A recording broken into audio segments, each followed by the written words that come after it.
This is what happened with the 1919 White Sox. Yeah. So a lot of people thought that that team was called the Black Sox because they threw a World Series.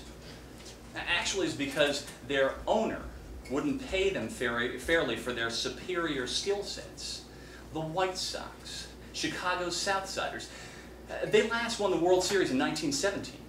This was shoeless Joe Jackson and crew. This is one of the greatest baseball teams ever. They asked for a modest raise in 1918. Their owner, Charles Comiskey.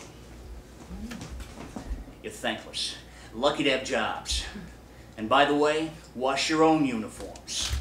But because they couldn't get out of their contracts, the silent protest, they chose not to launder their unis. Thus, Black Sox. And they didn't play very hard in 1918 either. No trophy. So, Comiskey offered them a bonus if they could win the American League pennant in 1919. They did. The bonus? Flat champagne on the day they clinched the flag. This was not the bonus they expected. This is not the bonus that was fair. So, when superstar gambler Arnold Rothstein offered them lots of money to throw the series so that he could bet against them at enormous odds to lose, the fix was in. Now, many people who watched that World Series thought the games looked rigged.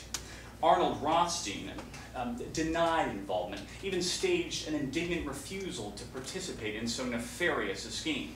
Claude Rains in Casablanca. I'm shocked. I'm shocked to discover there's been gambling in this establishment. But since nobody in a position of power benefited from knowing the truth, when those Chicago Eight were put on trial in 1920, nobody was convicted of a fix. But the ruling couldn't cover the corruption. Even the street urchin, say it ain't so, Joe, felt betrayed by America's pastime. Something had to be done. So, the team owners hired an upstanding, drunk, racist, circuit court judge named Kennesaw Mountain Landis to be an independent, drunk, racist commissioner for the game. Drunk, racist Landis banned all the Black Sox, making it clear that if you bet on the sport, you're out forever. And only Pete Rose has been kicked out for committing baseball's capital crime. So that Landis ruling worked. But while the team owners were patting each other in the back for saving baseball and the future of America, there was another reason that the fans stuck with the game. The real reason. In 1920, Babe Ruth hit home runs. Lots of home runs. He obliterated the single-season record halfway into the 1920 season. He had the career record in a couple seasons.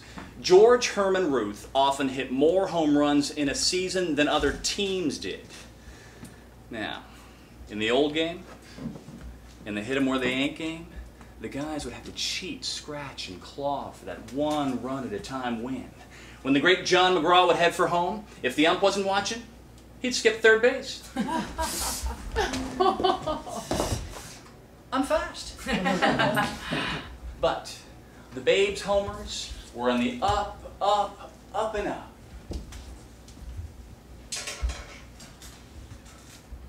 Well, you can't fix that. Even if the pitcher's just grooving it, the baby has to hit the damn thing. Well, he makes it look easy. The home run ball is like saying that the dirty old rules of the dirty old world no longer apply. The world is round and rotating, not flat and static. With no juice other than the hot dogs and beers he'd scarf before a game. Why, he'd twinkle foot wrist flick that enormous 62-ounce bat. Double the weight of current bats. Heavier than in his day, and the ball would just fly. The Babe's ball was no longer the dirty sandlot rock of limits horizontal. The Babe's ball was the white bird of soaring verticality. The Babe's ball was the American dream realized. A son of a saloon keeper and a prostitute was now the greatest sports star ever.